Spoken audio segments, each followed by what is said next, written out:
আসসালামু আলাইকুম। আজকে আপনাদের দেখাবো কিভাবে আপনারা বুঝবেন যে আপনাদের ছাগল ২টা ৩টা বাচ্চা দিবে আর কোন ছাগলগুলো একটা করে বাচ্চা দেয়। তো আমার সামনে যে ছাগলটি দেখতে পাচ্ছেন, এই ছাগলটি দিয়ে আপনাদেরকে বোঝাবো যে ছাগল কয়টা করে বাচ্চা দিবে তা কিভাবে বুঝবেন।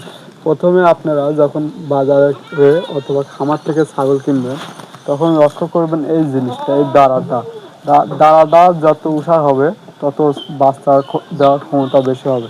তারপর দ্বিতীয় নাম্বার যে বিষয়টি লক্ষ্য করবেন সেটা হলো এই যে এখানে দেখবেন খোপে ফাঁক, দেখবেন ২ ইঞ্চি ফাঁক আছে কিনা। আর যত চাপা ফাঁক হবে তত বাচ্চা দেওয়ার তার ক্ষমতা কম হবে। যদি এই ফাঁকটা, এই যে এই জায়গায় এই ফাঁকটা একটু বেশি হবে, সেই ছাগলগুলো ২টা বাচ্চা দেয়।